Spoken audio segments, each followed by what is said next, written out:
On the morning of February 19, 1945, the beach stretched below him, a scene of disorder as Marines struggled through machine gun crossfire from carefully prepared defensive positions. Additional landing craft continued arriving, depositing more troops and equipment onto the dark volcanic sand. This officer had completed 2 years of specialized training at the Imperial Japanese Army Artillery School in Chiba. His education covered the technical aspects of indirect fire, including range calculations, deflection measurements, and the coordination required between observers and gun crews. His unit's artillery pieces, 105mm howitzers, sat protected in concrete bunkers 2 kilometers inland. These weapons had been registered on the landing zones through meticulous preparation overseen by senior commanders who had mapped every possible approach and avenue of advance through his binoculars. The observer noticed a group of Marines concentrating near a damaged landing craft. He reached for the field telephone, cranking its handle 3 times to signal the fire direction center. When someone answered, he provided his report, identifying enemy infantry at specific grid coordinates and requesting a high-explosive bombardment. The voice on the line acknowledged his transmission. The observer settled into wait. His previous combat experience in China and the Philippines had taught him the standard procedure. The Fire Direction Center would receive his request. An officer would verify the coordinates against defensive plans and calculate the firing solution. Then pass this information to the battery commander. The battery commander would review everything, issue orders to gun crews, who would then adjust their pieces, load shells, and prepare to fire. In China, this process typically required 15 minutes. Against American forces, he expected perhaps 10 minutes, as the Imperial Army had refined its procedures and trained crews for faster response times. The observer kept his binoculars focused on the target area. The Marines were now dispersing, moving inland and establishing fighting positions. Officers directed their troops, while equipment continued being unloaded from arriving vessels. Still, no shells fell from his own artillery. He checked his watch. 5 minutes had elapsed. He cranked the telephone again and was told the request was being processed, with calculations being verified and the battery being notified. 8 minutes had now passed. The Marine concentration he had initially reported was scattering, moving beyond the pre-registered zones. As he prepared to call in a correction, he heard something unprecedented in his combat experience. Not the whistle of incoming shells, but something else entirely. A young Marine perhaps 20 yards from the waterline spoke into a radio device. The observer could not hear the words, but noticed the Marine's calm demeanor and the casual way he handled the equipment. The Marine set down his radio handset. The observer checked his watch. 90 seconds had passed since the Marine made his call. Then the world erupted around him. American artillery shells began striking the northern slope with devastating precision, not on the beaches where he had called fire, but on his own position. The Americans were firing on him. The shells landed in a pattern, suggesting someone had provided his exact coordinates. This was not random harassment fire, but precise, concentrated bombardment. And it had arrived in 90 seconds. To understand his shock, one must understand what artillery meant to the Imperial Japanese Army, and how fundamentally different their approach was from American methods. Japanese artillery development in the 1930s was shaped by experiences in Manchuria and China, conflicts where firepower often took second place to infantry assault and close combat. The prevailing military philosophy emphasized the supremacy of bayonet charges and the importance of fighting spirit over material considerations. This was not mere propaganda, but codified doctrine, taught at every level of military education. Infantry manuals from 19-13 explicitly stated that the essence of infantry combat was the decisive assault executed with indomitable spirit, destroying the enemy through hand-to-hand combat. Artillery existed to support this assault, not to replace it. This philosophical foundation shaped everything about Japanese artillery organization, training, and employment The standard Japanese artillery regiment in 1945 consisted of 3 battalions, each with 12 guns. These were typically 105mm howitzers or 75mm field guns. The weapons themselves were competent designs, mechanically reliable and reasonably accurate. The howitzer could fire a 15-kilogram shell to a maximum range of approximately 10,800 meters, with a rate of fire of 6 to 8 rounds per minute under ideal conditions.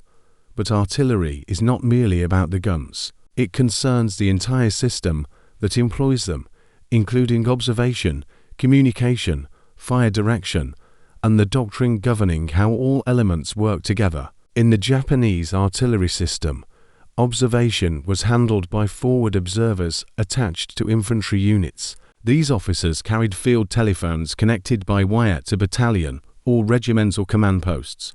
Their training emphasized patience and deliberation.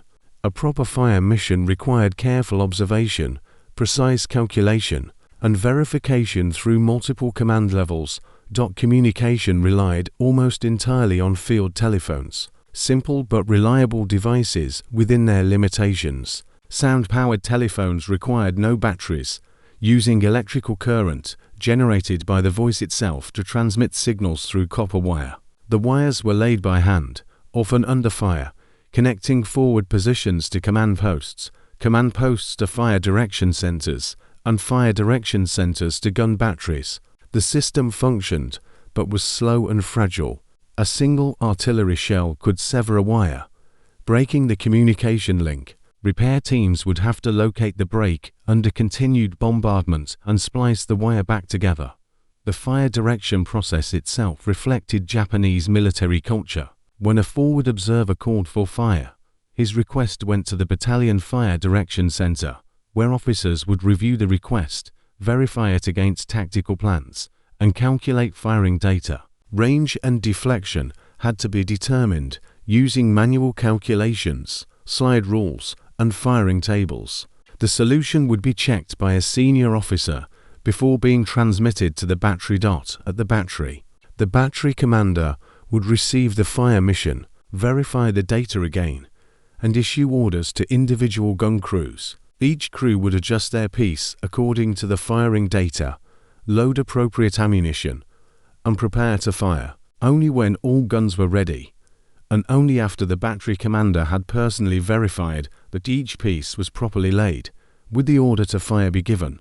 This process was thorough and careful. It minimized errors and friendly fire incidents, reflecting Japanese emphasis on hierarchy, verification through proper channels, and the responsibility of officers to personally ensure correct execution of orders. It was also devastatingly slow. From the moment a forward observer identified a target to the moment shells left the tubes, 10 to 15 minutes would typically elapse. In fluid combat situations, targets disappeared before fire could arrive. The United States Marine Corps had developed an entirely different philosophy of artillery employment, born from harsh lessons learned in the First World War and refined through to decades of institutional study. Marine artillery doctrine in 1945 represented perhaps the most advanced fire support system fielded by any military force in history. It was built on 3 revolutionary concepts: speed, flexibility, and radical decentralization of authority to the lowest capable level. The foundation of this system was the forward observer, but not as the Japanese understood the role. Marine forward observers were not mere spotters who reported targets and waited for decisions. They were certified fire direction officers trained to calculate firing data and authorized to call for and adjust fire missions without approval from higher headquarters. A Marine forward observer carried more than binoculars and a telephone. He carried a map, a compass, a plotting board, range cards for every artillery battery within range of his position, and most importantly, a radio. The radio was typically capable of transmitting voice communications over distances of 5 to 10 kilometers, depending on terrain. The forward observer's training was extensive and practical. He learned to read maps with precision, to estimate ranges using multiple methods, to calculate firing data using abbreviated methods that sacrificed marginal accuracy for speed. He learned to recognize different types of targets and to know instinctively which type of ammunition and which pattern of fire would be most effective. He learned to adjust fire, walking rounds onto a target through successive corrections, bringing devastating accuracy to bear in minimum time. Most critically, he learned that he had the authority to initiate fire missions on his own judgment. Behind the forward observer stood the Fire Direction Center, but again not as the Japanese practiced it. American fire direction centers were organized for speed and volume instead of deliberate calculation and verification through hierarchical review. American procedures emphasized rapid plotting, mechanical computation, and immediate transmission of firing data. When a forward observer called for fire, the Fire Direction Center received the transmission directly via radio.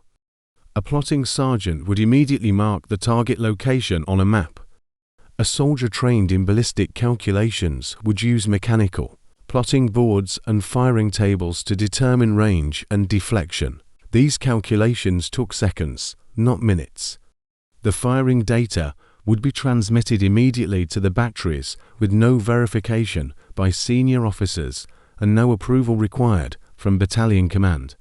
The fire direction officer, typically a lieutenant or captain, had full authority to approve fire missions based on professional judgment. If the target was legitimate and the data was correct, the mission proceeded immediately. The batteries themselves were organized for rapid response. Marine artillery crews in the Pacific War were trained to a standard that seems almost impossible by the standards of other armies. A 75mm pack howitzer crew could receive a fire mission, lay the gun, load, and fire the first round in under 30 seconds. A 105mm howitzer battery could achieve first round impact within 90 seconds of receiving the initial call for fire. This was not theoretical, but the documented, verified standard achieved by Marine artillery units throughout the Pacific Campaign.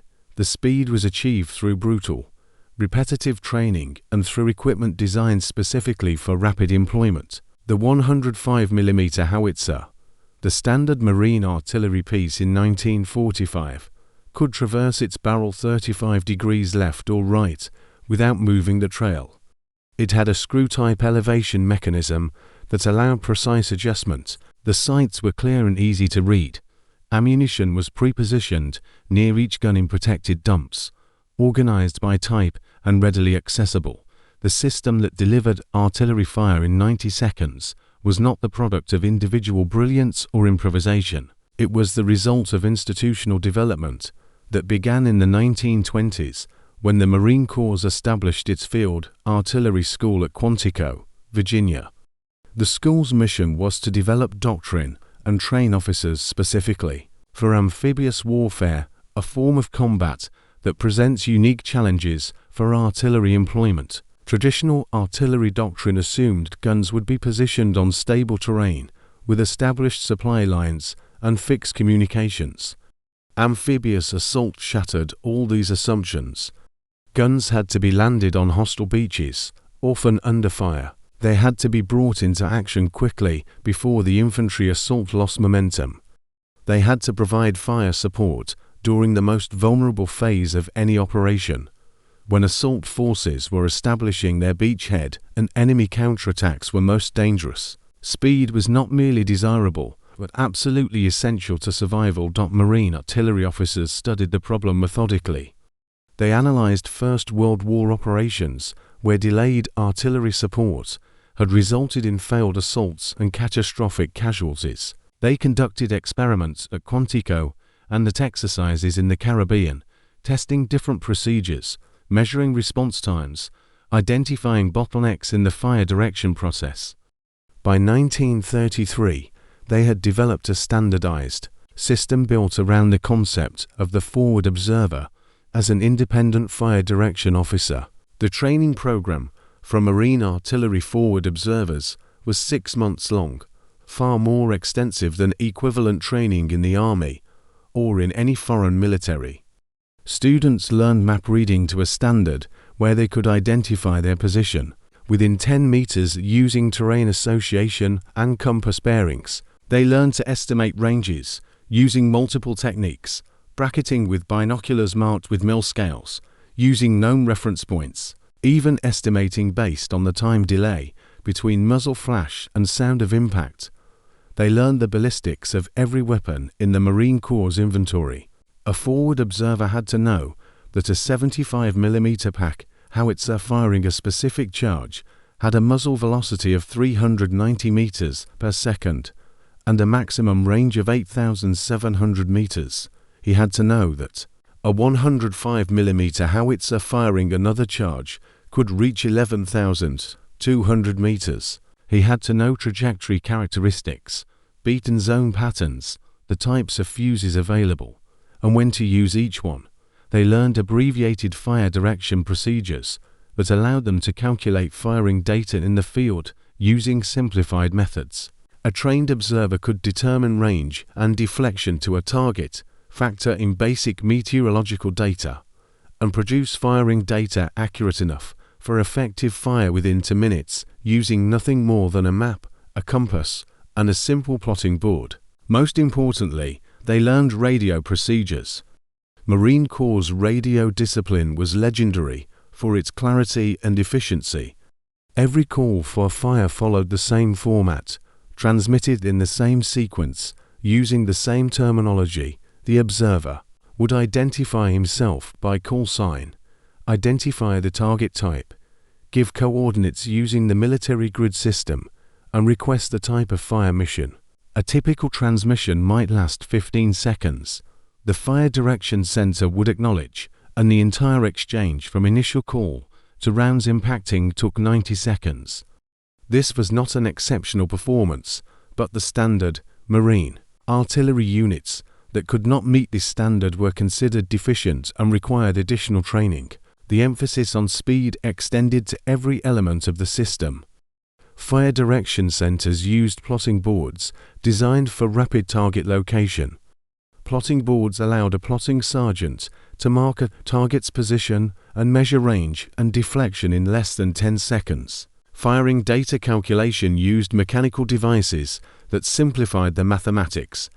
Circular slide rules specifically designed for artillery calculations could produce firing data for a 105mm howitzer in approximately 20 seconds. These devices were not as precise as full mathematical calculations, but they were accurate enough for combat purposes, and they were fast. Battery commanders were trained to trust their crews and procedures. When firing data arrived from the fire direction center, gun crews executed immediately. There was no secondary verification, no approval required from the battery commander before firing. The crew had been trained to standard and knew their jobs. The system assumed competence and demanded speed. The guns themselves were positioned for rapid engagement. Marine artillery doctrine called for batteries to be placed in positions that allowed all-around traverse, giving them the ability to engage targets in any direction without moving the trail. Ammunition was organized by type and stored in protected positions immediately adjacent to each gun. A well-trained crew could transition from one type of ammunition to another, from high explosive to white phosphorus to illumination, within a single fire mission without significant delay. The Japanese artillery officer survived the American counterfire that had targeted his observation post, but the experience shook him profoundly. He had called for fire on American positions and received no response from his own artillery. An American observer somewhere on that chaotic beach had called for fire on his position and received an immediate, devastating response. The implications were almost too large to process. He withdrew from his forward position as American Marines began pushing inland, moving back through the defensive network towards the command bunker. The battle for the island unfolded over the following days and weeks as a revelation of the disparity between Japanese and American fire support capabilities. Japanese artillery positions, carefully prepared and camouflaged over months of work, were systematically destroyed by American counter-battery fire. The pattern was consistent and terrifying to Japanese observers. A Japanese gun would fire on American positions. Within minutes, sometimes within seconds, American artillery would respond, landing shells on or near the Japanese position with uncanny accuracy. The Americans were using a technique the Japanese had not encountered before: flash and sound ranging. Specialized marine observation teams equipped with surveying instruments and sound detection equipment could locate enemy artillery by the flash of their guns and the sound of their firing. The data would be transmitted immediately to fire direction centers. Counter-battery missions would be calculated and executed while the Japanese guns were still being reloaded for their second shot. On February 21st, 2 days after the initial landing, a Japanese artillery battery positioned in a reinforced bunker on the island's northern plateau fired a devastating barrage from marine positions near one of the airfields. The battery consisted of 4 105mm howitzers, well protected and carefully positioned to provide overlapping fields of fire while remaining hidden from aerial observation. The guns fired 12 rounds each, a total of 48 shells landing among marine positions within 3 minutes. It was effective, causing casualties and forcing Marines to take cover. The battery commander was satisfied with the mission. His crews had performed well and the guns were already being prepared for displacement to alternate positions, standard procedure to avoid counter-battery fire. Before the displacement could begin, American shells began impacting on and around the bunker. The volume of fire was staggering. It was not a single battery responding, but multiple batteries firing a coordinated time-on-target mission, where shells from different guns at different locations were calculated to impact simultaneously, giving the target no warning and no opportunity to take cover. The battery commander counted at least 60 impacts within the first minute. His bunker, designed to withstand naval gunfire, held against the initial barrage, but the continued pounding was devastating. Communications wires were severed. One gun took a direct hit through its firing aperture, killing the crew and destroying the piece. Another gun was disabled when repeated near misses collapsed part of the bunker's roof structure. The barrage continued for 8 minutes. When it ended, the battery was no longer combat effective. 2 guns were destroyed, 1 was damaged beyond field repair, and only 1 remained operational. More than half the crews were casualties. The response time had been less than 4 minutes from the moment the Japanese guns had fired to the moment American shells began landing.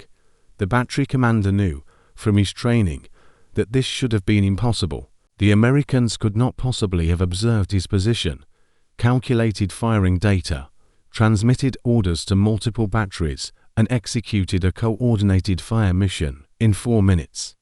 It was not possible according to everything he had been taught about artillery procedures. Yet it had happened. Across the island, the same pattern repeated.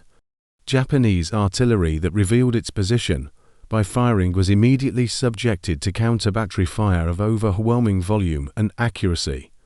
Japanese forward observers, who called for fire on American positions, found their requests delayed or ignored as fire direction centers struggled to process missions, while simultaneously dealing with American counter-battery fire and the general breakdown of communications under sustained bombardment.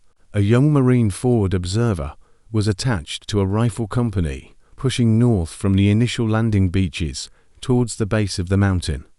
The terrain was volcanic ash and rock, offering minimal cover.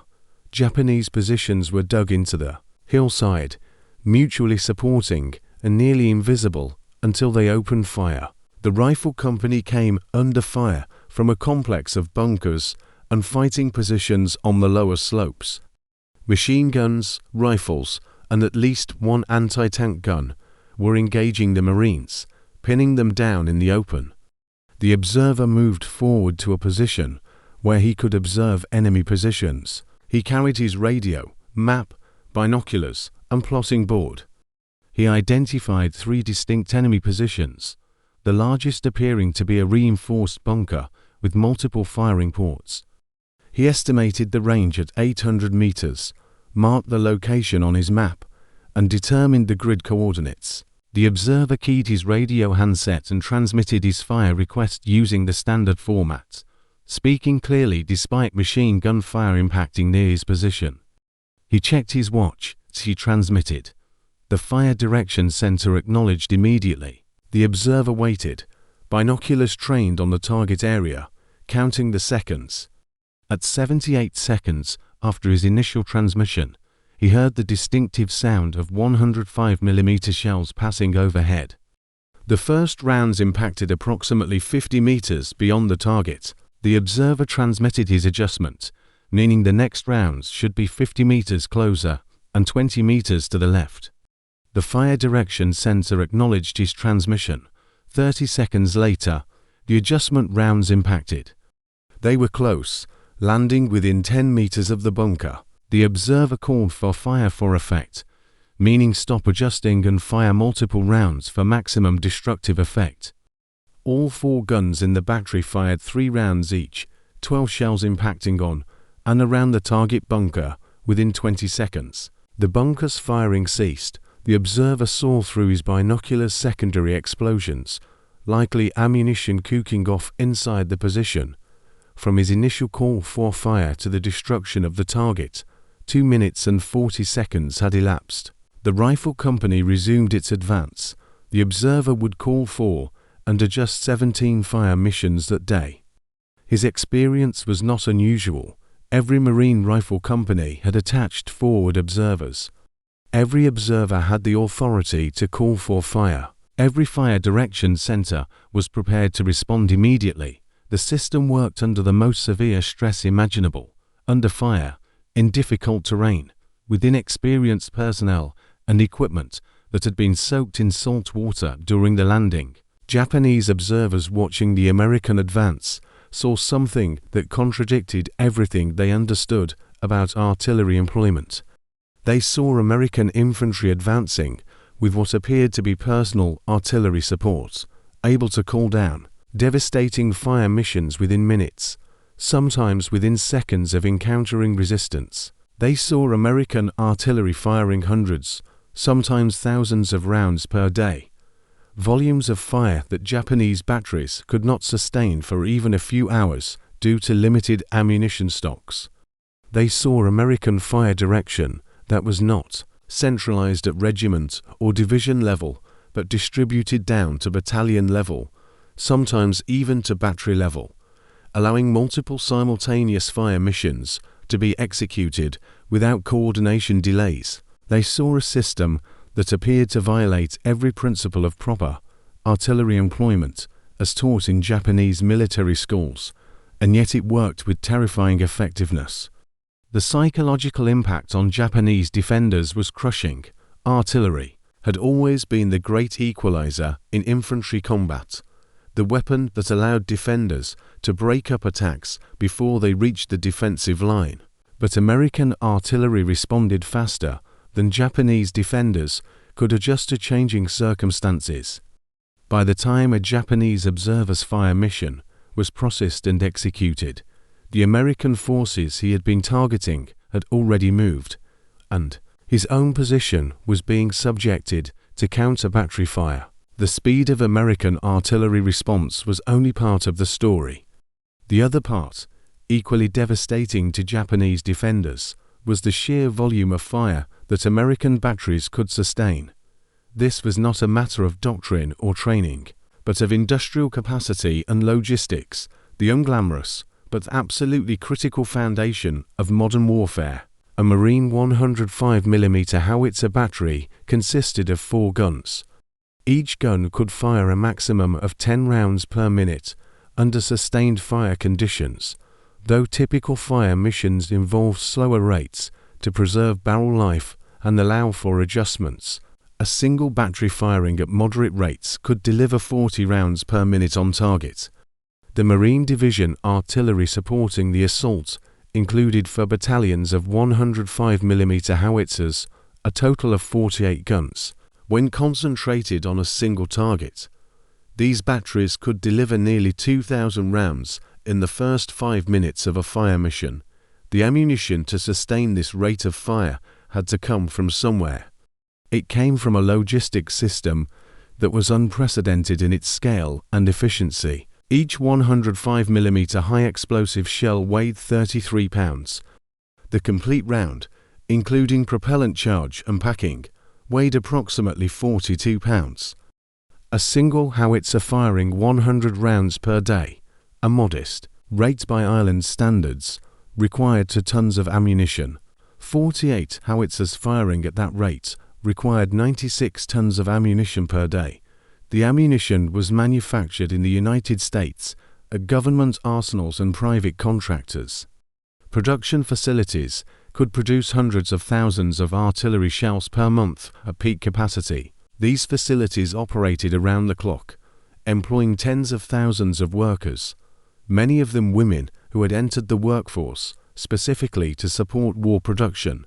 The completed ammunition was shipped from factories to ports on the east and west coasts. At ports, it was loaded onto ammunition ships, specially designed vessels with extensive safety features to reduce the risk of accidental detonation. The ships crossed the Pacific, a journey of several weeks, to forward supply bases. At these bases, the ammunition was sorted, inspected, and prepared for final delivery to combat units. For the island operation, ammunition ships accompanied the invasion fleet, arriving off the island on the day of the assault. The ammunition was transferred to landing craft and brought directly to the beaches, where Marine shore parties organized it into ammunition dumps. From the dumps, working parties carried shells forward to the gun positions, maintaining a constant supply as the batteries fired continuously. The entire system, from factory floor in the United States to gun position on the island, took approximately 6 weeks, but once established, it could sustain rates of fire that simply had no equivalent in Japanese military capability. Japanese artillery on the island faced completely different constraints. The island had been garrisoned and fortified 4 months before the American invasion. Ammunition had been stockpiled in underground magazines, carefully protected from air attack and naval bombardment, but the quantities were limited by what could be transported to the island and stored in the available space. A typical Japanese artillery battery had perhaps 500 rounds per gun in immediate storage, with additional stocks held in central magazines under regimental control. 500 rounds sounds substantial until one calculates the expenditure rate.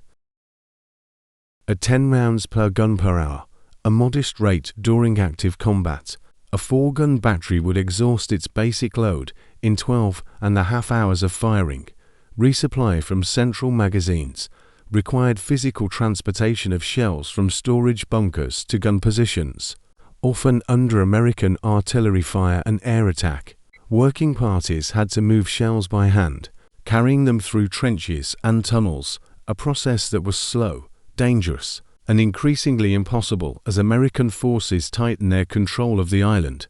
Japanese artillery commanders faced an impossible choice. They could fire their guns in response to every target of opportunity, providing maximum support to the infantry defenders, but exhausting their ammunition within days, or they could husband their ammunition, firing only at critical targets, preserving combat power for the later stages of the battle, but leaving infantry without support during the initial American assault. Most chose the second option, rationing ammunition carefully, prioritizing targets, denying fire missions that in any other circumstances would have been approved immediately. The result was that Japanese forward observers, even when they could get through on surviving telephone lines, even when their fire missions were calculated and approved, often received responses that no ammunition was available, or that the requested mission was denied due to supply constraints. By the 10th day of the battle, Japanese artillery doctrine had collapsed entirely. The careful procedures, the hierarchical verification, the deliberate fire direction process, all of it had become irrelevant. Most of the telephone lines connecting observation posts to fire direction centers had been severed by American bombardment and could not be repaired. The fire direction centers themselves were under constant attack. forcing personnel to abandon systematic calculation in favor of survival. Battery positions that revealed themselves by firing were immediately subjected to counter-battery fire so intense that displacement to alternate positions became suicidal. Gun crews that attempted to move their pieces in daylight were engaged by American aircraft, tanks, and artillery simultaneously. The few guns that remained operational were reduced to firing single rounds at irregular intervals, hoping to avoid detection, knowing that any sustained fire mission would bring immediate and overwhelming response. Japanese artillery officers began to understand that they were not merely outmatched tactically. They were participating in a form of warfare for which their entire military education had not prepared them. The American system did not rely on individual excellence or exceptional courage. It relied on industrial capacity, on logistics, on the systematic application of material superiority. A Marine forward observer did not need to be brilliant. He needed to follow standardized procedures that had been refined through years of institutional development. A Marine Fire Direction Center did not need exceptional officers. It needed competent personnel executing proven methods, using purpose-designed equipment. A Marine artillery battery did not need heroic sacrifice from its crews. It needed reliable guns, adequate ammunition, and the training to employ both effectively. The Japanese system, by contrast, had been built around assumptions of scarcity of ammunition, careful rationing, and deliberate approval of fire missions. Scarcity of radios required reliance on wire communications and visual signals. Scarcity of trained personnel centralized control and hierarchical verification to prevent mistakes.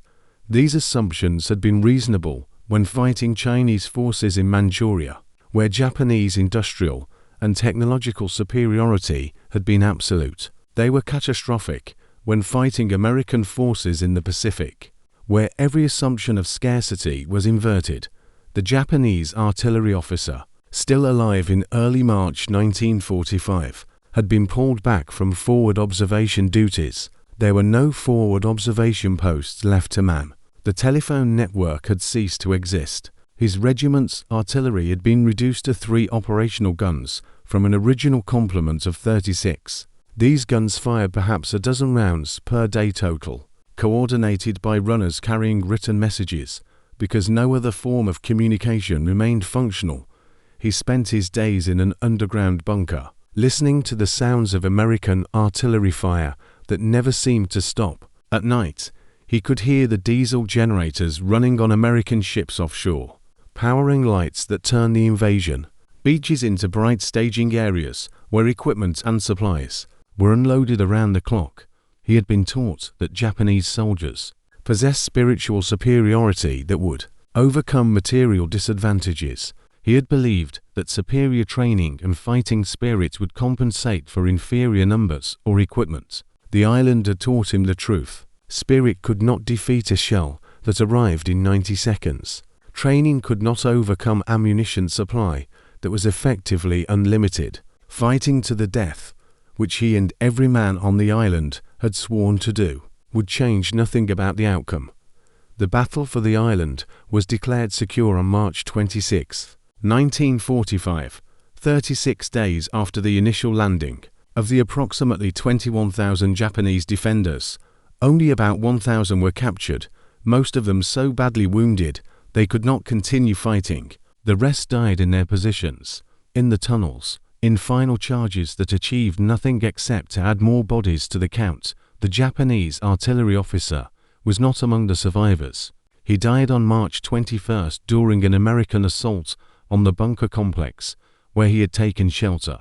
The bunker was subjected to a preliminary artillery barrage, then attacked by Marines with flamethrowers and demolition charges. There was no possibility of resistance, no chance of meaningful defense. The artillery had destroyed the bunker's structural integrity. The flamethrowers had made the interior uninhabitable. The demolition charges had sealed the entrances. The officer and the men with him simply ceased to exist. The lessons regarding artillery were documented in after-action reports compiled by Marine Corps officers in the months following the battle. These reports noted the effectiveness of the forward observer system, the speed of fire direction procedures, the volume of ammunition expended, and the impact on Japanese defensive capabilities. Total artillery ammunition expenditure for the operation exceeded 450,000 rounds of all calibers. The Marine Division artillery alone fired more than 200,000 rounds from its 75mm and 105mm howitzers. This represents approximately 4,200 rounds per gun over 36 days, an average of 116 rounds per gun per day. Japanese forces on the island, by comparison, fired an estimated 30,000 artillery rounds during the entire battle. Constrained by limited stockpiles and the systematic destruction of their guns by American counter-battery fire, the disparity was 15-1 in volume of fire. When combined with the disparity in response time, the advantage became overwhelming. American Marines could call for artillery support and receive it in minutes. Japanese defenders could call for artillery support and receive nothing, or receive it so late that the tactical situation had changed completely. The psychological impact of this disparity extended far beyond this single island. Japanese forces on Okinawa, preparing for the inevitable American invasion, studied the reports with growing dread. They recognized that the same pattern would repeat. American artillery would respond faster, fire more rounds, and sustain higher rates of fire than Japanese guns could match. The defense plans for Okinawa reflected this understanding. Japanese artillery was positioned in deep caves and bunkers, protected from counter-battery fire, but also limited in its ability to provide responsive fire support. The guns were used sparingly, firing brief missions before being withdrawn into protected positions. The doctrine had shifted from providing continuous fire support to preserving artillery forces for as long as possible, accepting that responsive fire support was no longer achievable. Even this modified doctrine could not overcome the fundamental disparity in capabilities. When American forces landed on Okinawa on April 1, 1945, they brought with them an artillery force that dwarfed anything previously seen in the Pacific. The American artillery included over 600 tubes of various calibers, supported by a logistics system that could deliver thousands of tons of ammunition to the beaches daily. Japanese artillery on Okinawa, despite months of preparation and stockpiling, was systematically destroyed over the 82 days of the campaign. The pattern established at the first island repeated with depressing consistency.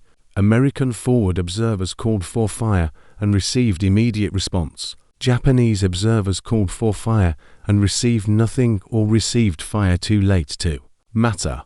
The story of Japanese artillery in the Pacific War is ultimately a story about the collision between two fundamentally different approaches to warfare. The Japanese approach emphasized spiritual factors, careful procedures, hierarchical control, and acceptance of material scarcity as a constraint to be worked around through superior spirit and training. The American approach emphasized systematic development of doctrine, institutional training, technological solutions to tactical problems, and the application of overwhelming material superiority.